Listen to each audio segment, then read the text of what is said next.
نور جہاں، جنہیں برصغیر کی موسیقی میں ملکہ ترنم کا خطاب ملا، صرف ایک گلوکارہ نہیں بلکہ ایک عہد، ایک روایت اور ایک مکمل ادارہ تھی۔ ان کی آواز میں درد بھی تھا، شوخی بھی تھی، رومان بھی تھا اور وطن سے محبت کی تپش بھی۔ فلمی گیت ہوں یا غزلیں، قومی نغمے ہوں یا کلاسیکی راگ، نور جہاں نے ہر صنف میں ایسا نقش چھوڑا جو آج تک مٹ نہیں سکا۔ یہ ڈاکومنٹری ان کی زندگی کے تمام پہلو، بچپن، فن کی تربیت، فلمی سفر، شادیوں اور ذاتی زندگی، جدوجہد، عروج اور زوال، قومی خدمت اور آخری ایام کو جامع انداز میں پیش کریں گے۔ نور جہاں کا اصل نام اللہ وسائی تھا۔ وہ 21 ستمبر 1926 کو قصور میں پیدا ہوئی۔ ان کے والد کا نام مدد علی اور والدہ کا نام فاطمہ بی بی تھا۔ گھر کا ماحول سادہ مگر فنون لطیفہ سے ہم آہنگ تھا۔ والدہ نے بچپن ہی میں اللہ وسائی کی غیر معمولی آواز کو پہچان لیا اور اسی پہچان نے ایک تاریخ ساز سفر کی بنیاد رکھی۔ بچپن میں ہی ان کی آواز میں وہ کھٹک اور گہرائی موجود تھی جو عام طور پر برسوں کی ریاضت کے بعد پیدا ہوتی ہے۔ والدہ نے نہ صرف ان کی حوصلہ افزائی کی بلکہ باقاعدہ تربیت کا بندوبست بھی کیا۔ نور جہاں نے ابتدا میں استاد غلام محمد اور بعد ازاں استاد بڑے غلام علی خان جیسے نامور استاذہ سے تربیت حاصل کی۔ کلاسیکی موسیقی کی سخت ریاضت نے ان کی آواز کو مضبوط بنیاد فراہم کی۔ سر، تال، لے اور ادا، ہر چیز میں وہ کمال حاصل کیا جس نے آگے چل کر انہیں ہم اثر گلوکاروں سے ممتاز کرا دیا۔ ان کی آواز میں کلاسیکی وقار کے ساتھ فلمی کشش بھی تھی جو بہت کم فنکاروں میں یکجا ملتی ہے۔ یہی امتزاج ان کی سب سے بڑی طاقت بنا۔ نور جہاں نے بطور چائلڈ آرٹسٹ فلمی دنیا میں قدم رکھا۔ 1930 کی دہائی میں لاہور اور کلکتہ کی فلمی صنعت عروج پر تھی۔ نور جہاں نے کم عمری میں ہی فلموں میں گانا شروع کر دیا اور دیکھتے ہی دیکھتے اپنی شناخت بنا لی۔ فلم یملا جٹ 1945 میں جو آئی نے انہیں شہرت کی بلندیوں پر پہنچا دیا۔ اس فلم کے گیت آج بھی کلاسک کا درجہ رکھتے ہیں۔ ان کی اداکاری سادہ مگر پورے اسرار تھی، جبکہ آواز نے سامعین کو مسحور کر دیا۔ 1947 کی تقسیم نے پورے برصغیر کو ہلا کے رکھ دیا۔ نور جہاں اس وقت اپنے کیریئر کے عروج پر تھی اور ہندوستان میں ان کے لیے بے شمار مواقع موجود تھے، مگر انہوں نے پاکستان ہجرت کا فیصلہ کیا۔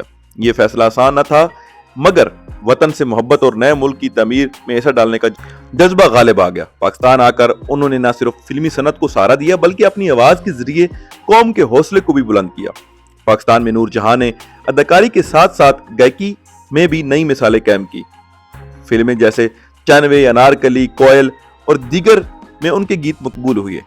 وقت کے ساتھ انہوں نے اداکاری سے کنارہ کشی اختیار کی اور مکمل طور پر گائیکی پر توجہ مرکوز کر لی۔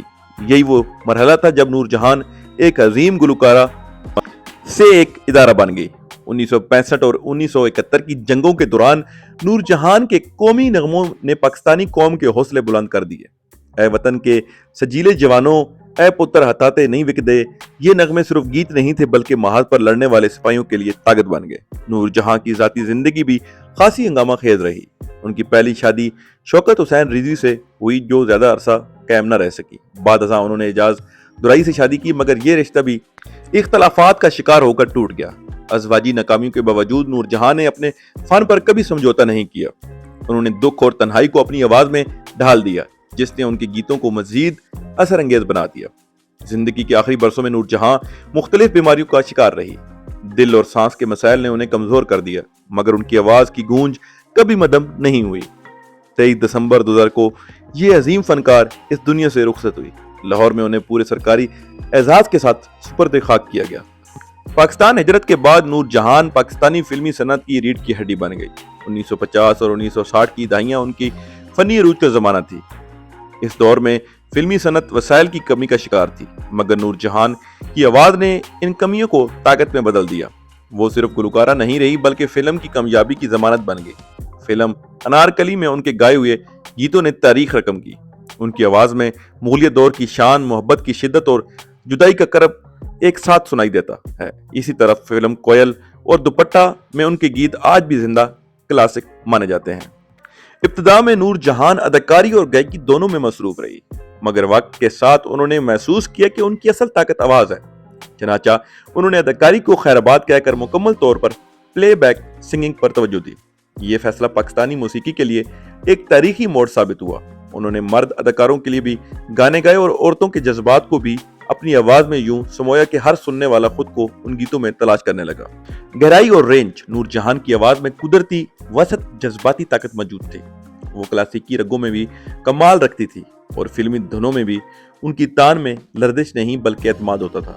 وہ غزل گاتے ہوئے ان لفظوں کو جیتی جاگتی تصویر بنا دیتی اور فلمی گیت میں کردار کی روح بن جاتی۔ یہی وجہ ہے کہ ان کی آواز وقت گزرنے کے باوجود پرانی نہیں لگتی۔ نور جہاں نے خواجہ خورشید انور، رشید اترے، سہیل رانا، ایم اشرف اور نیاز حسین جیسے عظیم موسیقاروں کے ساتھ کام کیا۔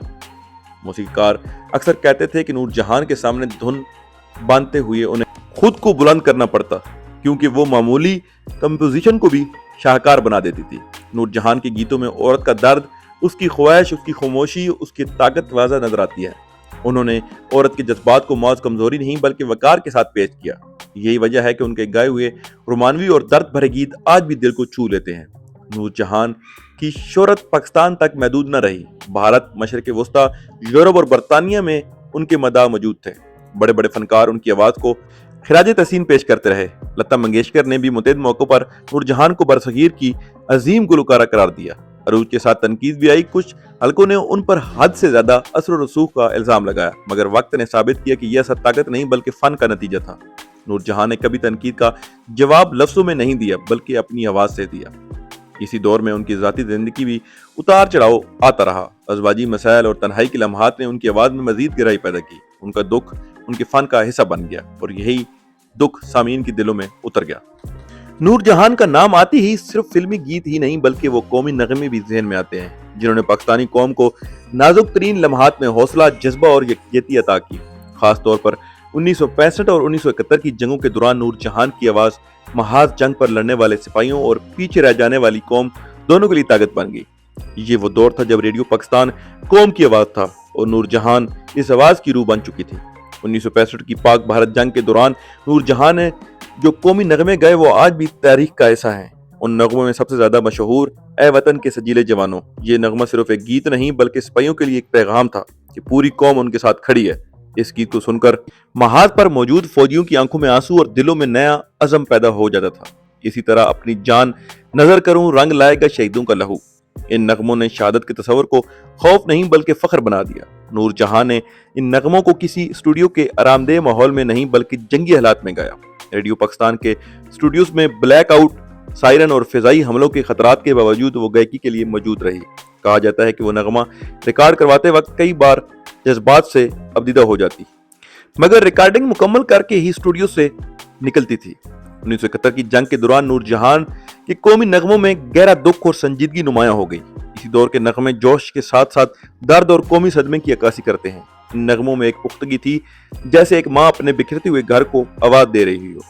ان جنگی نغموں کے بعد نور جہان کو صرف ملکہ ترنم ہی نہیں بلکہ قوم کی ماں بھی کہا جانے لگا۔ ان کی آواز نے سپاہیوں کو ماں، بہن اور محبوبہ تینوں کا احساس دلایا۔ یہی وہ مقام تھا نور جہان کا فن جہاں ذاتی دائرے سے نکل کر قومی شناخت بن گیا۔ پاکستانی ریاست نے نور جہان کی خدمات کے اعتراف میں انہیں اعلیٰ اعزازات سے نوازا، جن میں تغمہ حسن کارکردگی اور دیگر اعزازات شامل ہیں۔